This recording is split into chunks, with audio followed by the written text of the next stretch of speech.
గద్దరన్న పేరు మీద నంది అవార్డులని గద్దర్ అవార్డ్స్గా మార్చడం ఇప్పటికీ అనౌన్స్ చేయడం జరిగింది గౌరవ ముఖ్యమంత్రి గారు. దానికోసం సినిమాటోగ్రఫీ మినిస్టర్గా నేనే విధి విధానాలను రూపొందించడానికి ఒక కమిటీని వేస్తున్నాం. ప్రముఖ సినిమా రచయితలు కానీ మేధావులందరినీ కూడా ఇంక్లూడ్ చేసి ఒక కమిటీ రేపేళ్ళని కమిటీ చేస్తున్నాం. గద్దరన్న ప్రజాయుద్ధ నౌక, తెలంగాణ ఉద్యమకారుడు, సామాజిక వర్గాల కోసం తన జీవితాన్ని దారపోసిన వ్యక్తి.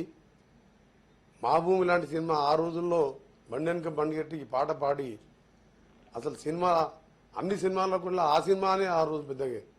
ఆ తర్వాత జైబోలో తెలంగాణలో కూడా ఆయన పాడిన పాట కానీ అందులో కూడా యాక్ట్ చేసిండు. సో ఎవరికి కూడా అభ్యంతరం ఉండొద్దు. గద్దరన్న పేరు మీద నంది అవార్డును మారిస్తే అందరూ కూడా హర్షించాలి, సహకరించాలి. ఇంకా మీ దాని మీద ఆడిటోరియం కట్టేది కానివ్వండి, గతంలో మీరు పెట్టి కాళోజీ ప్రముఖ కవి కాళోజీ నారాయణరావు పెట్టిన ఆడిటోరియం ఆగిపోయిన పనులు, దాన్ని కూడా పూర్తి చేసిన పనులు ఉన్నాం. త్వరలోనే దాన్ని కూడా పూర్తి చేపిస్తాం. తప్పకుండా కవులు కళాకారుని గౌరవిస్తూనే గద్దర్ గారి ప్రత్యేకమైన స్థానం. తెలంగాణ ఉద్యమంలో ఆయన పాడిన పాటలతోని ఉద్యమం ఇంకా ఉవ్వెత్తున లేచినది. ఆ నంది అవార్డులు ఆ కమిటీ కూడా రేపు 2-3 రోజులు చేయబోతున్నాం. Now it is the time for petitions. Sri